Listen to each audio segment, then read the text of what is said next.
وبركاته. الحمد لله الذي وحده والصلاة والسلام على من لا نبي بعده. اللهم انفعنا بما علمتنا وعلمنا ما ينفعنا وزدنا علما. رب اشرح لي صدري ويسر لي أمري واحلل عقدة من لساني يفقهوا قولي.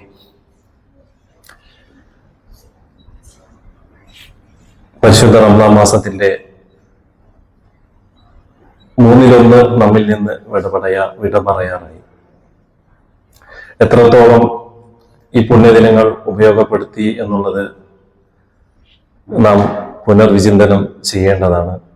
വരും ദിവസങ്ങളിൽ കൂടുതൽ ആത്മാർത്ഥതയോടുകൂടി, കൂടുതൽ ഉണർവോടുകൂടി അള്ളാഹു നമുക്ക് വാഗ്ദാനം ചെയ്യപ്പെട്ട സമയങ്ങൾ മുതലാക്കുവാൻ എല്ലാവരും പരിശ്രമിക്കണമെന്ന് എന്നെയും നിങ്ങളെയും ഞാൻ ഉണർത്തുകയാണ്. പരിശുദ്ധ റമദാനിൽ സ്വാഭാവികമായും എല്ലാവരും ഇബാദത്തുകളിൽ, ദുആകളിൽ വർധനവുണ്ടാവാറുണ്ട്. അത് റമദാനിലൊരു പ്രത്യേകമായൊരു തൗഫീഖാണ്. അള്ളാഹു അവന്റെ അടിയാകൾക്കായി നൽകിയ, മുസ്ലിം ഉമ്മത്തിനായി നൽകിയ ഒരു പ്രത്യേകതയാണ് റമദാൻ മാസം എന്നുള്ളത്. അതിൽ നാം ആരാധനകളെ സമീപിക്കുമ്പോൾ, ദുആകളെ സമീപിക്കുമ്പോൾ ചില ആളുകൾ ഒരു റൊട്ടീനായി ചെയ്യുന്ന, തുടർച്ചയായി ചെയ്യുന്ന ഒരു കർമ്മമായതുകൊണ്ട് കാര്യമായി അതിനകത്തൊരു ആത്മാർത്ഥതയോ അല്ലെങ്കിൽ ഒരു ഖുശൂവോ ഒരു പക്ഷേ കിട്ടിക്കൊള്ളണമെന്നില്ല. അതെല്ലാം ഒന്ന് പൊടിതട്ടിയെടുക്കുവാനും ഒന്നുകൂടി നാം പറയുന്ന കാര്യങ്ങൾ ഹൃദയവുമായി ബന്ധപ്പെടുത്തി ഒഴുക്കൻ മട്ടിലൂടെ പറഞ്ഞു പോവാതെ അള്ളാഹുവിനോടൊന്ന്, ഇതെല്ലാം അള്ളാഹു സുബ്ഹാനഹു വ തആല കേൾക്കുന്നുണ്ട്, അള്ളാഹു അറിയുന്നുണ്ട്, അള്ളാഹു നമ്മുടെ സമീപസ്ഥനാണ് എന്നുള്ളൊരു ഉറച്ച ബോധ്യത്തോടു കൂടി ദുആകളും അള്ളാഹു എല്ലാം കാണുന്നുണ്ട് എന്നുള്ള ബോധ്യത്തോടു കൂടി നമ്മളുടെ ആരാധനകളും ചെയ്യുമ്പോഴാണ് നമുക്ക് തന്നെ നമ്മുടെ ആരാധനയിൽ, നമ്മുടെ ഇബാദത്തുകളിൽ ഒരു നിർവൃതി നമുക്ക് ലഭിക്കുകയുള്ളൂ. കൂടാതെ അള്ളാഹുവിൽ നമ്മളെല്ലാം ഭരമേൽപ്പിച്ചു കഴിഞ്ഞാൽ അതിൽ നിന്നും ലഭിക്കുന്ന സംതൃപ്തി, അത് ഒരു വിശ്വാസിക്ക് ലഭിക്കുന്ന അനിർവചനീയമായ ഒരു ഉണർവാണ്. ഈ റമദാൻ മാസം പ്രത്യേകമായ ചില ഇബാദത്തുകളുണ്ട്, നാം അതെല്ലാം ചെയ്യാറുണ്ട്. ഇഅ്തികാഫ് പോലെ, ഖിയാമുൽ ലൈൽ പോലെ. പൊതുവെ സുബഹിക്ക് മുമ്പ് എഴുന്നേൽക്കാത്തവർ പോലും അത്താഴം കഴിക്കുവാനായി എഴുന്നേൽക്കുന്നു. ആ സമയമെല്ലാം വളരെ ബർക്കത്ത് നൽകപ്പെട്ട, അള്ളാഹു നിങ്ങൾ എന്നോട് ചോദിക്കൂ, ഞാൻ നിങ്ങൾക്ക് ഉത്തരം നൽകാം എന്ന് പറയപ്പെട്ട സമയങ്ങളിൽപ്പെട്ടതാണ്. അത്തരം സമയങ്ങളെല്ലാം ഉപയോഗപ്പെടുത്തുക. ഒരു കുറഞ്ഞ സമയമെങ്കിലും നമ്മളൊന്ന് മാറിയിരുന്ന് മനസ്സൊന്ന് ശാന്തമാക്കി അള്ളാഹുവിനോട് നമ്മുടെ ആവശ്യങ്ങൾ തേടുവാനായി സമയം കണ്ടെത്തുക. ഇത് ഒരു സാധാരണ മാസമല്ല, ഇതൊരു ഖുർആന്റെ മാസമാണ്, ദുആയുടെ മാസമാണ്, ഒരു തിരിച്ചറിവിന്റെ, ഒരു തിരിച്ചുവരവിന്റെ മാസം കൂടിയാണ്. നാം മുൻകഴിഞ്ഞു പോയ മാസങ്ങളിൽ ചെയ്തു പോയ പാപങ്ങളെ കുറിച്ച്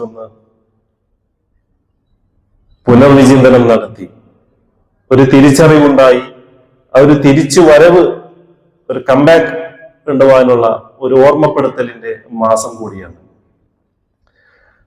ഇന്നത്തെ ചുറ്റുപാടിൽ യുവാക്കൾ, പ്രത്യേകിച്ച് യുവാക്കൾ, ഒരുപാട് മാനസിക സംഘർഷങ്ങളിലൂടെ കടന്നു പോവുകയാണ്. പലപ്പോഴും പല ന്യൂസുകളിലും കേൾക്കാം, പ്രശസ്തരായ ആളുകൾ വരെ മാനസിക സമ്മർദ്ദത്തിന് അടിമപ്പെട്ടു, ഡിപ്രഷനിലാണ് എന്ന്, കുറെ നാൾ അവർ ചികിത്സയിലായിരുന്നു എന്നൊക്കെ നാം പലപ്പോഴും കേൾക്കാറുണ്ട്. ചെറിയ ചെറിയ സങ്കടങ്ങൾ, ദുഃഖങ്ങളാണെങ്കിൽ പോലും അതൊന്നും ഷെയർ ചെയ്യുവാനോ പങ്കുവയ്ക്കുവാനോ ഒരാളില്ലാത്തതിന്റെ, ഇതാരോടെങ്കിലും ഒന്ന് പറഞ്ഞു കഴിഞ്ഞാൽ ഒരല്പം ആശ്വാസം കിട്ടുമായിരുന്നു എന്നുള്ള തോന്നൽ പലർക്കും ഉണ്ടായിരുന്നു. പലപ്പോഴും പലർ അനുഭവിക്കുന്നതാണ്. പ്രശസ്തരായവർ പോലും, പ്രശസ്തരായവർ എന്ന് പറയുന്നത് അവരെല്ലാം മെയിൻ ലൈനിൽ നിൽക്കുന്ന, അതായത് മുൻനിരയിൽ നിൽക്കുന്ന, നമ്മൾ എന്തെങ്കിലും ഒരു പേജ് എടുത്ത് നോക്കിക്കഴിഞ്ഞാൽ അതിൻ്റെ വരെ മുൻപന്തിയിൽ നിൽക്കുന്ന ആളുകൾ പോലും അവരുടെ സ്വകാര്യ ജീവിതത്തിൽ പലതരം വിഷമങ്ങൾ അനുഭവിക്കുന്നുണ്ട്. പലപ്പോഴും ഒരു മനുഷ്യൻ, പ്രത്യേകിച്ച് ഒരു മുസ്ലിം ഒറ്റപ്പെടുമ്പോൾ അവനൊരു താങ്ങായി, തണലായി അള്ളാഹു കൂടെയുണ്ട് എന്നുള്ള ഒരു ബോധ്യം നമുക്കുണ്ടാവേണ്ടതാണ്. പ്രവാചകൻ മൂസ അലൈഹിസ്സലാം, അദ്ദേഹം ഈജിപ്തിൽ നിന്ന് ഫറവോനും സംഘവും ഓടിച്ച് നാട് കടത്തപ്പെടുന്ന ഒരു സന്ദർഭം, അതായത് അവരെ വധിക്കുവാൻ വേണ്ടി അവരെ പിന്തുടരുകയാണ്. അവരൊരു ചെങ്കടലിന്റെ വക്കിലെത്തി. ചെങ്കലിന്റെ വക്കിലെത്തിയപ്പോൾ ഇനി മുന്നോട്ട് മാർഗമില്ല. പിറകിലാണെങ്കിൽ ഫിർഔനും സംഘവുമുണ്ട്. ഈ അവസരത്തിൽ മൂസ അലൈഹി സ്വലാമിന്റെ കൂടെ വന്ന ജനങ്ങൾ അവർക്ക് പരിഭ്രാന്തരായി. അവർ അദ്ദേഹത്തോട് ചോദിച്ചു, ഇനി എന്ത് ചെയ്യും? നാം പറയുന്നത് പോലെ ചെകുത്താനും കടലിനും മധ്യത്തിലായ പോലൊരു അവസ്ഥ. മുന്നോട്ട് നീങ്ങാനും വഴിയില്ല, പിന്നിലാണെങ്കിൽ ഫിറൗന്റെ സംഘവും. ആ സമയത്ത് മൂസ അലൈഹിസ്സലാം പ്രാർത്ഥിച്ച, അല്ലെങ്കിൽ അവരോട് പറഞ്ഞ ഒരു കാര്യമുണ്ട്. അവരോട് പറഞ്ഞു, ഖാല കല്ല ഇന്ന മഅയ റബ്ബി സയഹ്ദീൻ. അദ്ദേഹം പറഞ്ഞു, കല്ല, ഒരിക്കലുമില്ല. ഇനി ആരുണ്ട്, ഇനി കൂടെ ആരുണ്ട് എന്ന് അവരുടെ അനുയായികളുടെ ചോദ്യത്തിന് അദ്ദേഹം മറുപടി നൽകി, കല്ല, ഒരിക്കലുമില്ല. തീർച്ചയായും ഇന്ന മഅയ റബ്ബി, തീർച്ചയായും അല്ലാഹു സുബ്ഹാനഹു തആല സയഹ്ദീൻ, അവൻ നമ്മുടെ കൂടെയുണ്ട്. സയഹ്ദീൻ, അവൻ നമുക്ക് വഴി കാണിച്ചു തരും. ഉടൻ തന്നെ അദ്ദേഹത്തിന് വഹി നൽകപ്പെടുകയും അവിടെ വടി കൊണ്ടടിച്ച് കടൽ പിളർന്ന് അവർക്ക് മുന്നോട്ട് പോകുവാനുള്ള വഴി തയ്യാറായതുമെല്ലാം നാം പഠിച്ചിട്ടുള്ളതാണ്. അപ്പോൾ പ്രതിസന്ധി ഘട്ടങ്ങളിൽ അള്ളാഹുവിൽ ബലമേൽപ്പിച്ചുകൊണ്ട് നാം ദുആ ചെയ്താൽ, അവന് തവക്കുൽ ചെയ്താൽ, അവൻ സമീപസ്ഥനാണ്, അവൻ നമ്മുടെ കൂടെയുണ്ടാവും എന്നുള്ള ഒരു ചരിത്രമാണ്. മറ്റു പ്രവാചകന്മാരുടെ ചരിത്രത്തിലാണെങ്കിൽ കൂടിയും ഇത് തന്നെയാണ് വരുന്നത്. യൂനുസ് നബി അലൈഹിസ്സലാം മത്സ്യത്തിന്റെ വയറ്റിലകപ്പെട്ടപ്പോൾ അദ്ദേഹത്തിന്റെ പ്രാർത്ഥനയും മറ്റാരും തന്നെ രക്ഷിക്കാനില്ലാത്തൊരു സന്ദർഭത്തിൽ അദ്ദേഹം അള്ളാഹുവിനോട് തേടുകയും തന്റെ കുറ്റം ഏറ്റുപറയുകയും അദ്ദേഹത്തിന് അവിടെ നിന്ന് തുറവി നൽകുകയും ചെയ്യുകയുണ്ടായി. പരിശുദ്ധ റമദാൻ മാസത്തിൽ അതിന്റെ തുടക്കം തുടങ്ങി നാം കേൾക്കുന്ന ആയത്താണ്. റമദാന് നോമ്പ് നിർബന്ധമാക്കപ്പെട്ട ആയത്ത് പൊതുവെ തുടക്കങ്ങളിൽ എല്ലാവരും ഓതിപ്പോരുന്നതാണ്. ഇമാമികളായാലും ഖുതുബകളിലായാലും ക്ലാസുകളിലായാലും മറ്റും. സൂറത്ത് ബഖറയുടെ 183 ആയത്തിലാണ് ഈ നോമ്പ് നിർബന്ധമാക്കപ്പെട്ടുകൊണ്ടുള്ള ആയത്ത്. അതിനുശേഷം ഇത് ആർക്കെല്ലാം ബാധകമാണ്, ഇതിന്റെ വിധിവിലക്കുകൾ, അങ്ങനെയുള്ള കാര്യങ്ങളൊക്കെ വിശദീകരിച്ചാണ് തുടർന്ന് വരുന്ന 2 ആയത്ത്. പിന്നീട് 4-ാമത്തെ ആയത്ത് കഴിഞ്ഞാൽ വീണ്ടും ഒരു ആയത്ത് കഴിഞ്ഞിട്ട് വീണ്ടും അതിന്റെ വിധിവിലക്കുകൾ പറയുന്നുണ്ട്, എപ്പോഴാണ് ചെയ്യേണ്ടത്, സമയം, അങ്ങനെയെല്ലാം വിശദീകരിച്ചുകൊണ്ട്. അതിനിടയ്ക്കൊരായത്തുണ്ട്, പ്രത്യേകിച്ച് പ്രത്യക്ഷത്തിൽ നോമ്പുമായി പ്രത്യക്ഷത്തിൽ ബന്ധമില്ല എന്ന് തോന്നുന്ന ഒരായത്തുണ്ട്. ആ ആയത്ത് ഇങ്ങനെയാണ്: وَإِذَا سَأَلَكَ عِبَادِي عَنِّي وَإِنِّي قَرِيبٌ أُجِيبُ دَعْوَةَ الدَّاعِ إِذَا دَعَانِ فَلْيَسْتَجِيبُوا لِي وَلْيُؤْمِنُوا بِي لَعَلَّهُمْ يَرْشُدُونَ. എന്താണ് അവിടെ പറയുന്നത്? وَإِذَا سَأَلَكَ عِبَادِي, നോമ്പിനെ കുറിച്ച് വിശദീകരിക്കുന്നതിനിടയിൽ അല്ലാഹു സുബ്ഹാനഹു തആല പറയുകയാണ്, നിന്നോട് എന്റെ ദാസന്മാർ എന്നെ പറ്റി ചോദിച്ചാൽ, അള്ളാഹുവിന്റെ റസൂലിനോട് എന്നെ കുറിച്ച് ചോദിച്ചാൽ, അള്ളാഹു എവിടെയാണ് എന്ന് ചോദിച്ചാൽ അവരോട് പറയുക ഫഇന്നി ഖരീബ്, അവരോട് പറയുക ഞാൻ ഏറ്റവും അവരുടെ സമീപസ്ഥനാണ്, ഏറ്റവും അടുത്ത് തന്നെയാണ്. അതുകൊണ്ട് എന്ത് വേണം? ഉജീബു ദഅവത ദാഇ, ആരെങ്കിലും പ്രാർത്ഥിക്കുന്നുണ്ടെങ്കിൽ, ചോദിക്കുന്നുണ്ടെങ്കിൽ, സഹായം അന്വേഷിക്കുന്നുണ്ടെങ്കിൽ, ഉജീബു ദഅവത ദാഇ ഇദാ ദഅാൻ, ആരെങ്കിലും ചോദിക്കുന്നുണ്ടെങ്കിൽ അവർ എന്നോട് ചോദിക്കട്ടെ, ഞാൻ അവർക്ക് ഉത്തരം നൽകാം. എന്നിട്ട് വീണ്ടും ഒരു കൽപ്പനാ സ്വരത്തിൽ പറയുകയാണ്, ഫൽയസ്തജീബു, അതുകൊണ്ട് നിങ്ങൾ എന്നോട് ചോദിക്കൂ. അള്ളാഹു സമീപസ്ഥനാണ് എന്ന് പറഞ്ഞു, അവൻ ഉത്തരം നൽകുവാൻ പര്യാപ്തനാണ് എന്ന് പറഞ്ഞു. ഇതെല്ലാം പറഞ്ഞുകൊണ്ട് ഫൽയസ്തജീബു, അതുകൊണ്ട് നിങ്ങൾ എന്നോട് ചോദിക്കൂ. ഫൽയുമിനു, നിങ്ങൾ വിശ്വസിക്കുകയും ചെയ്യുക. ബിലഅല്ലഹും യർശുദൂൻ, നിങ്ങൾ നേർമാർഗത്തിലാക്കപ്പെട്ടേക്കാം. ഇതൊരു മുഅ്മിൻ ഉണ്ടാവേണ്ട, മുഅ്മിന്റെ വിശ്വാസത്തിൽ രൂഢമൂലമാവേണ്ട ഒരു വിശ്വാസമാണത്. നമുക്ക് എന്ത് പ്രതിസന്ധി വന്നു കഴിഞ്ഞാലും നാം അള്ളാഹുവിലേക്ക് ബലമേൽപ്പിക്കുക, അള്ളാഹുവിൽ തേടുക. ഇതാണ് നാം പ്രഥമമായും ചെയ്യേണ്ടത്. മറ്റൊരു സൂറത്ത് ഖാഫില് പറയുന്നുണ്ട്, വനഹ്നു അഖ്റബു ഇലൈഹി മിൻ ഹബിലിൽ വരീദ്, വനഹ്നു അഖ്റബു മിൻ ഹബിലിൽ വരീദ്, അവൻ നമ്മുടെ കണ്ടനാടിയേക്കാൾ, കണ്ടനാടി എന്ന് പറയുമ്പോൾ ഈ കഴുത്തിനോട് അടുത്തിരിക്കുന്ന നാടിയാണ് ഉദ്ദേശിക്കുന്നത്, അതായത് അത്രത്തോളം ചേർന്ന് നിൽക്കുന്നുണ്ട് എന്നാണ്. അവൻ നമ്മുടെ അള്ളാഹു മനുഷ്യന്റെ കണ്ടനാടിയേക്കാൾ ഏറ്റവും അടുത്തുള്ളവനാണ് എന്നാണ് പറയുന്നത്. മറ്റൊരു സൂറത്ത് ഹദീസിൽ, വഹുവ മഅകും ഐനമാ കുൻതും വല്ലാഹു ബിമാ തഅമലൂന ബസീർ, നിങ്ങൾ എവിടെയായിരുന്നാലും, സൂറത്തുൽ ഹദീസിന്റെ 14-ാമത്തെ ആയത്തിൽ നിങ്ങൾ പറയുകയാണ്, നിങ്ങൾ എവിടെയായിരുന്നാലും അവൻ നിങ്ങളുടെ കൂടെ ഉണ്ട് താനും. അള്ളാഹു നിങ്ങൾ പ്രവർത്തിക്കുന്നതിനെ പറ്റി മാ കുൻതും വല്ലാഹു ബിമാ തഅമലൂന ബസീർ, അള്ളാഹു എല്ലാം അറിയുകയും കാണുകയും ചെയ്യുന്നുണ്ട്.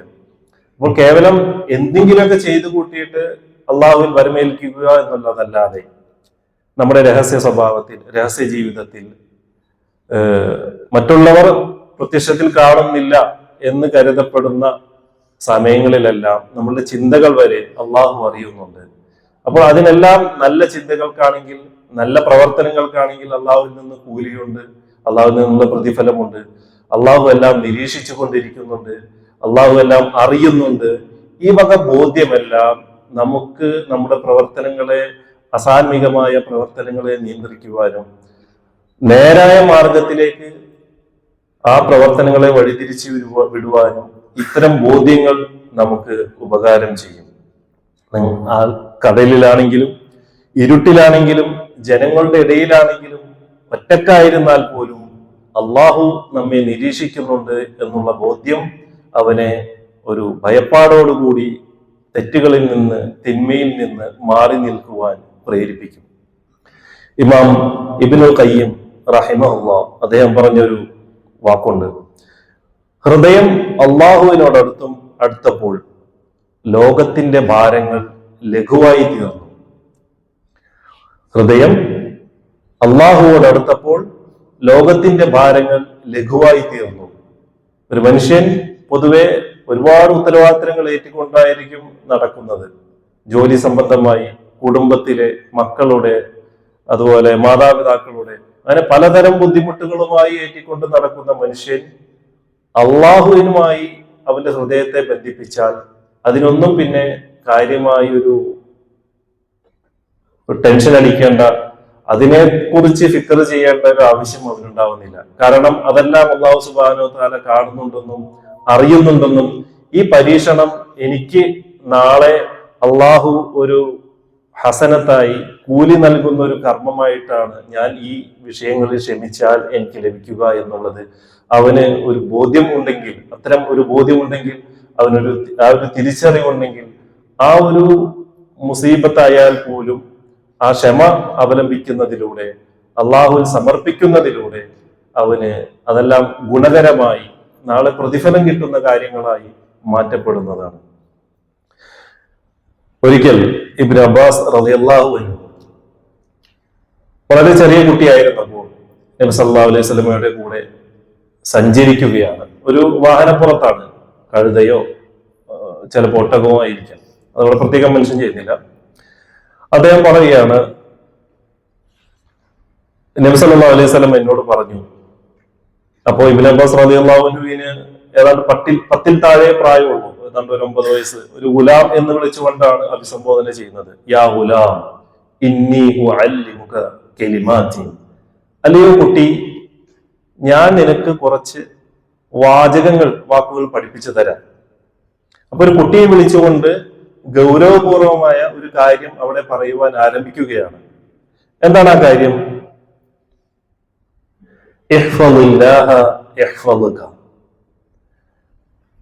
നീ അള്ളാഹുവെ സൂക്ഷിക്കുക. നീ അള്ളാഹുവെ സൂക്ഷിക്കുക. നീ അള്ളാഹുവെ സൂക്ഷിച്ചു കഴിഞ്ഞാൽ അള്ളാഹു നിന്നെ സംരക്ഷിക്കുന്നതാണ്. വീണ്ടും ഒന്നുകൂടി ഒരു താക്കീത് ചെയ്തുകൊണ്ട് പറയുകയാണ്, നീ അള്ളാഹുവെ സൂക്ഷിക്കുക. നീ അള്ളാഹുവെ സൂക്ഷിച്ചാൽ അള്ളാഹു നിന്റെ കൺമുന്നിൽ കാണുന്നത് പോലെ നിന്റെ അടുത്തുണ്ടാവുന്നതാണ്. പിന്നെ പറയുന്നത് ഒരാവശ്യം വന്നു കഴിഞ്ഞാൽ എന്താണ് ചെയ്യേണ്ടത് എന്നതിനെ കുറിച്ചാണ്.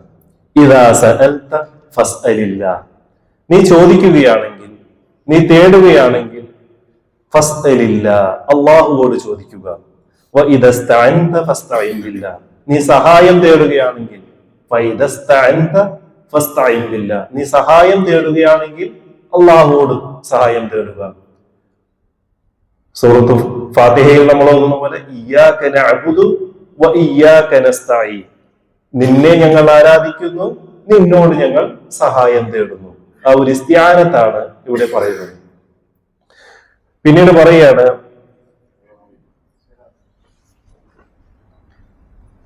വഅലം അന്നൽ ഉമ്മ, നീ അറിയുക,